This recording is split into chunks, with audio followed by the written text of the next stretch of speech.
보살님들, 그리고 거사님들, 오늘도 이 거친 세상 속에서 가정을 지키시느라 얼마나 고생이 많으셨습니까? 잠시 하던 일손을 멈추시고 따뜻한 물 한 잔 드시면서 제 목소리에 귀를 기울여 주시길 바랍니다. 오늘 전해드릴 이야기는 보살님들의 남은 평생 운명을 바꿀 수도 있는 너무나도 중대하고 시급한 하늘의 계시입니다. 조금 더 엄숙하고 진지한 어조로 바깥바람이 차가워지는 2026년 12월 바야흐로 큰 눈이 내린다는 대설, 다슈의 시기가 찾아왔습니다. 이 시기는 단순히 계절이 추워지는 때가 아닙니다. 하늘과 땅의 문이 닫히며 기운의 흐름이 급격하게 변하는 영적인 대전환기입니다. 이렇게 음기가 강해질 때는 집안에 작은 온기 하나, 물건 하나 배치하는 것에 따라 대운다운이 들어오기도 하고, 반대로 집안을 지키던 재물신이 통곡하며 떠나기도 합니다. 한숨을 깊게 쉬며 애달픈 감정을 담아 휴, 보살님들, 제가 가만히 보살님들의 지나온 삶을 들여다보면 참으로 가슴이 먹먹하고 눈물이 앞을 가립니다. 그동안 얼마나 외롭고 고단한 세월을 버텨오셨습니까? 젊은 시절에는 내 몸 하나 챙길 겨를도 없이 그저 자식들 입에 따뜻한 밥 한 숟가락 들어가는 것만 봐도 배가 부르셨지요. 맛있는 고기 반찬은 남편과 자식들 앞에 밀어두고 보살님들은 늘 찬물에 밥을 말아 쉰 김치 한 조각으로 끼니를 때우기 일쑤였습니다. 내 옷 한 벌 사는 돈은 그렇게 아까워하면서도 자식들이 기죽을까봐 없는 살림에 빚까지 져가며 뒷바라지 하셨던 그 피눈물 나는 세월을 제가 어찌 모르겠습니까? 목소리가 약간 떨리며 슬픈 어조로 나이가 드니 이제는 온몸이 성한 곳이 없습니다. 비가 오거나 이렇게 찬바람이 부는 대설 시기가 되면 무릎과 손목 같은 관절염 때문에 밤마다 잠을 못 이루고 끙끙 앓으십니다. 그렇게 평생을 바쳐 희생하셨는데 지금 보살님들의 손에 남은 것은 무엇입니까? 텅 빈 지갑과 채워지지 않는 통장 잔고, 그리고 여전히 자식 걱정, 돈 걱정에 밤잠을 설치는 날들 뿐이지 않습니까? 내가 전생에 무슨 죄를 지어서 이렇게 지독한 가난의 굴레에서 벗어나지 못할까 하며 남몰래 이불을 뒤집어 쓰고 눈물 흘리셨던 보살님들의 통곡 소리가 제 귀에 사무치게 들려옵니다. 강조하며 분위기를 반전시키는 어조. 하지만 보살님들, 절대로 낙담하지 마십시오. 보살님들이 못나서도 아니고 노력이 부족해서도 아닙니다. 그것은 바로 집안의 가장 중심인 식탁 위에 보살님도 모르게 도사리고 있는 가난 귀신 가난귀, 과 막혀버린 터주신의 기운 때문입니다. 특히 이번 2026년 12월 대설 전후로 집안의 식탁 관리를 잘못하시면 들어오려던 황금빛 대운의 문이 완전히 닫히고 가문이 쇠락하는 비극을 맞이할 수 있습니다. 간곡하고 호소력 있는 목소리로 오늘 이 영상을 만나신 것은 결코 우연이 아닙니다. 칠성님과 터주신께서 보살님들의 그 지독한 가난의 사슬을 끊어주시기 위해 저를 통해 보내신 대단한 인연이자 마지막 기회입니다. 지금부터 제가 드리는 말씀을 단 한마디도 놓치지 마시고 가슴 깊이 새기셔서 지긋지긋한 가난을 물리치고 집안의 황금 방패를 세우시길 바랍니다.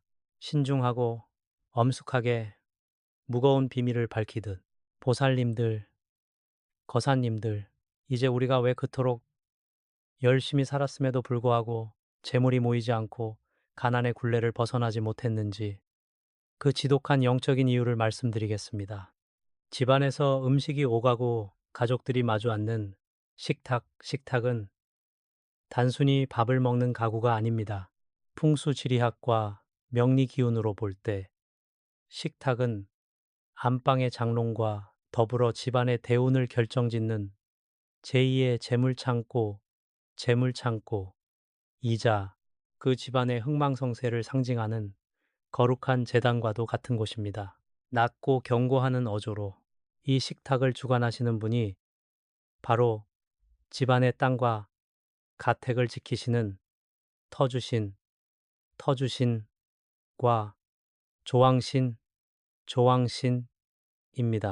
그런데 이 신성한 식탁 위에 특히 밤이 깊은 시간이나 식사가 끝난 뒤에 빈 그릇이나 설거지하지 않은 더러운 그릇을 그대로 방치해 두는 분들이 너무나 많습니다. 에이, 피곤한데 내일 아침에 치우지 뭐 하면서 무심히 놔둔 그 빈 그릇이 밤새도록 어떤 끔찍한 기운을 불러 모으는지 아십니까? 음산하고 단호한 목소리로 공포감을 약간 조성하며 음기가 극에 달하는 2026년 12월 대설의 시기에는 사방에 떠돌던 가난 귀신, 가난 귀들이 온기를 찾아 집 안으로 스며들기 가장 좋은 때입니다. 가난 귀신은 텅 비어 있는 그릇, 혹은 온기가 사라진 채 말라붙은 음식, 찌꺼기가 남아있는 그릇을 가장 좋아합니다. 식탁 위에 빈 그릇이 방치되어 있으면 가난 귀신은 그것을 나를 대접하는 밥상으로 착각하고 그 자리에 둥지를 틀어 앉아버립니다. 탄식하며 안타까운 어조로 휴, 귀신이 한번 식탁에 앉아 집안의 기운을 빨아먹기 시작하면 가장 먼저 그 집안의 대운대운이 탁하게 막혀버립니다. 들어와야 할 재물운의 통로가 썩은 물처럼 고이게 되고 돈이 들어와도 및 빠진 독에 물 붓기처럼 이름 모를 빚과 사건 사고로 순식간에 빠져나가게 됩니다. 보살님들이 밤낮으로 일해도 통장이 늘 비어 있고 자식들이 취업이 안 되거나 사업에 실패하는 이유가 바로 이 식탁 위를 맴도는 음습한 가난의 기운 때문입니다. 단호하게 질책하듯 정신이 번쩍 들게끔 그릇이 비어 있다는 것은 풍수학적으로 굶주림과 결핍을 의미합니다. 하늘과 땅의 신령님들이 보시기에 늘 빈 그릇이 널려 있는 집안은 우리는 복을 받을 준비가 안 되었습니다. 라고 광고하는 것과 같습니다. 복을 담을 그릇을 스스로 비워두고 때를 묻히고 있으니 어떤 신명이 그 가문에 재물 축복을 내려주시겠습니까? 2026년 12월에 이 차가운 대설 기운 속에서 식탁 위 빈 그릇을 방치하는 것은 스스로 가문을 쇠락의 길로 밀어넣는 가장 무서운 살기임을 반드시 명심하셔야 합니다. 따뜻하고 부드러운 어조로 전환하며 희망을 주듯 보살님들 이야기가 조금 무거웠지요. 하지만 너무 걱정하실 필요는 없습니다. 지금 막힌 기운을 뚫어내면 되니까요. 제 말이 사실인지 아닌지 제가 얼마 전에 직접 겪은 저 멀리 부산에 사시는 한 보살님의 기적 같은 이야기를 들려드리겠습니다. 이 이야기를 들으시면 보살님들도 아, 나도 할 수 있겠구나 하는 큰 깨달음과 용기가 생기실 겁니다. 과거를 회상하듯 낮고 아련한 목소리로 부산의 한 바닷가 근처 작은 영임대 아파트에 살고 계시던 올해 예순둘 되신 박시성을 가진 보살님이 계셨습니다. 이 보살님의 삶은 참으로 기구했습니다. 10여 년 전에 남편을 몹쓸 병으로 먼저 세상에서 떠나보내고 홀로 남겨진 아들 하나를 키우기 위해 식당 주방 일부터 시장 바닥 청소까지 안 해본 일이 없으셨습니다. 하루 종일 거친 일을 하시다 보니 손가락은 마디마디 굵어지고 밤이 되면 무릎 관절염 때문에 눈물을 흘리며 파스를 붙이는 게 하루의 일과였습니다. 슬픔과 고통을 묘사하며 감정을 실어서 그런데 참 이상하게도 그렇게 뼈가 부서져라 일을 하는데도 살림은 전혀 나아질 기미가 보이지 않았습니다. 아들은 대학을 졸업하고도 몇 년째 취업의 문턱에서 번번이 미끄러졌고 엎친 데 덮친 격으로 지인의 사기 부도에 휘말려 보살님 이름으로 된 작은 전세 보증금까지 날릴 위기에 처했습니다. 지갑에는 늘 단돈 몇천 원이 전부였고 매달 돌아오는 이자 날짜만 되면 가슴이 쿵쾅거려 청심환을 먹어야만 버틸 수 있는 지옥 같은 나날이었습니다. 사건의 전환점을 설명하며 목소리에 힘을 주어 그러던 어느 겨울날 마침 지금처럼 눈바람이 매섭게 불던 대설 시기에 그 보살님이 저를 찾아오셨습니다. 제 앞에 앉아 굵은 눈물을 뚝뚝 흘리시며 스님, 제가 전생에 무슨 대역죄를 지었길래 이 나이 먹도록 밥 한 그릇 편히 못 먹고 이렇게 살아야 합니까? 하고 통곡을 하셨습니다. 제가 보살님의 사주팔자와 대운의 흐름을 가만히 짚어보니 분명히 말년에 큰 재물이 들어올 운이 있는데도 집안의 기운이 무언가에 완전히 가로막혀 숨을 쉬지 못하고 있었습니다. 원인을 밝혀내며 조심스럽고도 단호하게 제가 조용히 여쭈었습니다. 보살님, 혹시 식사가 끝나고 나면 식탁을 어떻게 관리하십니까? 그랬더니 보살님이 깜짝 놀라시며 말씀하시더군요. 스님, 제가 밤늦게 식당 일을 마치고 집에 오면 손가락 하나 까딱할 힘이 없습니다. 그래서 아들이 먹고 남긴 밥그릇이나 제 빈 그릇을 식탁 위에 그대로 올려둔 채 밤을 보내고 다음날 아침에야 겨우 설거지를 하곤 합니다. 그리고 식탁 위에는 항상 빈 반찬통이나 뚜껑 없는 빈 대접들이 널려 있습니다. 안타까움을 표현하며 깊은 한숨. 휴, 맞았습니다. 보살님은 매일 밤 가난 귀신에게 우리 집안에 앉아서 제발 떠나지 말아 주십시오 하고 밥상을 차려주고 계셨던 겁니다. 음기가 가득한 겨울철 대설에 빈 그릇을 식탁 위에 방치했으니 터주신이 진노하여 복은커녕 화를 내리시고 대운의 통로가 꽉 막혀버린 것이 당연한 이치였습니다. 반전과 기적을 이야기하며 목소리를 밝고 확신에 찬 어조로 저는 그 자리에서 보살님께 당장 오늘 밤부터 식탁 위에 빈 그릇을 싹 치우고 제가 알려드린 특별한 풍수 비방비방을 행하라고 일러주었습니다. 보살님은 제 말을 지푸라기라도 잡는 심정으로 받아들이고 그날 밤으로 집에 가자마자 눈물을 흘리며 식탁을 깨끗이 닦아내고 비방을 실천하셨습니다. 과연 어떤 일이 일어났을까요? 놀라움을 금치 못하는 목소리로 정확히 3달이 지나지 않은 2027년 이른 봄이었습니다. 늘 낙방만 하던 아들에게서 대기업 최종 합격 통지서가 날아왔습니다. 그것뿐만이 아닙니다. 때인 줄만 알았던 전세 보증금의 일부를 피의자가 극적으로 합의를 요청해 오며 이자까지 쳐서 돌려받게 되었습니다. 지독하게 보살님을 괴롭히던 무릎 통증도 기적처럼 씻은 듯이 가라앉아 지금은 주방 일을 그만두시고 아들이 주는 용돈으로 편안하게 노후를 보내고 계십니다. 식탁 위에 빈 그릇을 치우고 기운을 바꾼 것뿐인데 가문의 흐름이 180도 뒤바뀐 것입니다.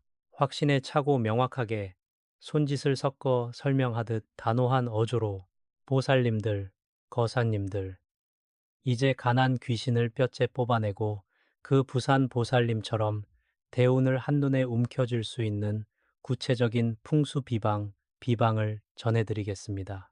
메모하실 분들은 지금 메모지를 준비하시고 귀를 쫑긋 세워 들으셔야 합니다. 이 비방은 대설의 음기를 황금빛 양기로 바꾸는 천기누설의 비법입니다. 손가락으로 하나씩 짚어주듯 또박또박하게. 첫 번째 규칙은 식사 후 30분 이내의 법칙입니다. 2026년 12월 대설 시기에는 식사가 끝나고 30분이 지나기 전에 식탁 위의 모든 그릇을 싱크대로 옮겨야 합니다. 아무리 몸이 부서질 듯 아프고 관절염이 도져서 눕고 싶더라도 식탁 위에 텅 빈 대접이나 숟가락을 단 1분도 방치하지 마십시오. 설거지를 바로 할 기운이 없다면 최소한 물을 채워 싱크대 안으로 숨겨두셔야 합니다. 식탁 위는 언제나 방금 새로 산 가구처럼 매끄럽고 깨끗하게 닦여 있어야 터주신이 기뻐하십니다. 비밀스러운 목소리로 속삭이듯 톤을 낮추어. 두 번째는 가난 귀신을 영원히 쫓아내는 황금 소금 단지 비방입니다.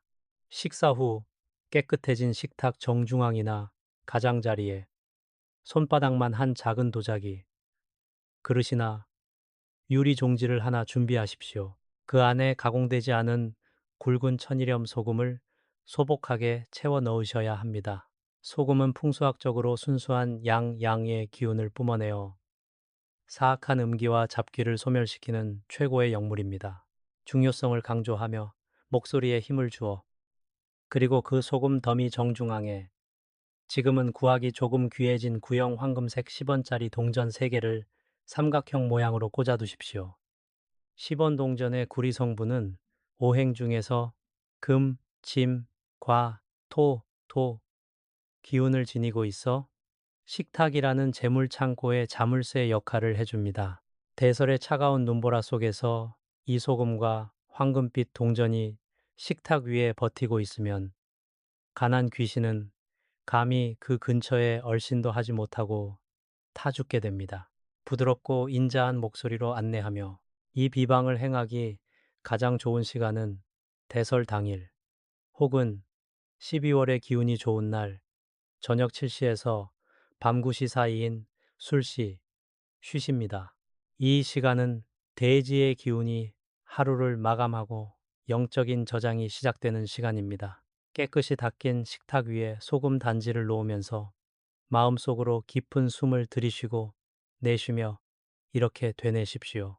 가난의 기운은 물러가고 하늘의 대운이 이 식탁을 가득 채우소서. 오행의 논리로 볼 때 식탁의 목피, 기운과 소금의 쇠, 기운, 그리고 동전의 금, 기운이 서로 상생하여 보살님들의 집안을 지키는 든든한 황금 방패를 형성하게 될 것입니다.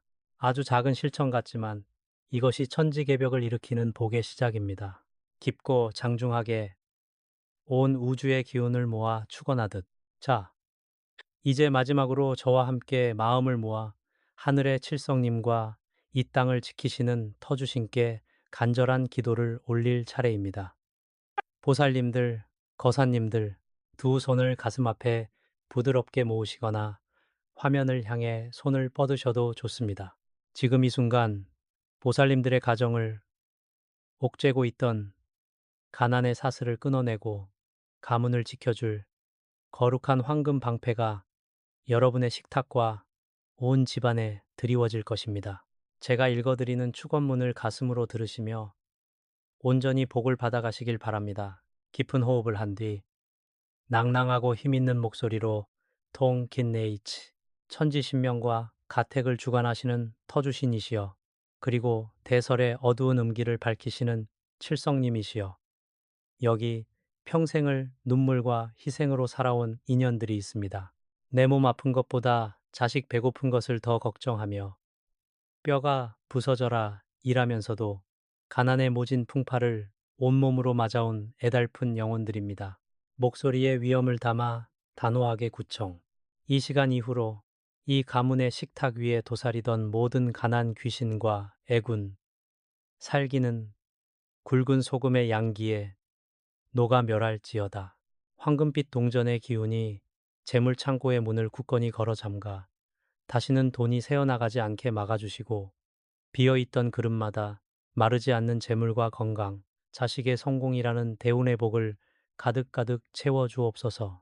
이 집안의 대대손손 후손들까지 쇠락하지 않고 흥할 수 있도록 무너지지 않는 황금 방패가 되어 이 가정을 영원히 보살펴 주시옵소서. 다시 인자하고 따뜻한 목소리로 돌아와 위로하듯, 보살님들 참으로 고생 많으셨습니다. 이제 가난의 터널은 끝이 났고 다가올 2026년 12월 대설은 여러분의 인생에서 가장 따뜻하고 풍요로운 겨울이 될 것입니다. 오늘 제가 알려드린 비방을 절대 가벼이 여기지 마시고 오늘 밤 당장 식탁 위를 깨끗이 비워내며 새로운 삶을 시작하십시오. 간절함을 담아 마지막 당부와 KU-GOL, 우리의 이 간절한 염원이 하늘에 닿아 단단한 인연의 끈으로 묶이려면 보살님들의 확신 가득한 행동이 필요합니다. 지금 바로 이 영상 아래 댓글에 나무 아미타불 관세음 보살이라고 정성껏 남겨주십시오. 거룩하신 관세음 보살님의 명호를 한 글자 한 글자 적어 내릴 때 여러분의 집안을 누르던 탁한 기운이 씻겨 내려가고 황금빛 대운이 즉시 활성화될 것입니다. 오늘의 인연에 감사드리며 여러분의 가정에 늘 건강과 만복이 깃들기를 양손 모아 축원합니다. 성불하십시오.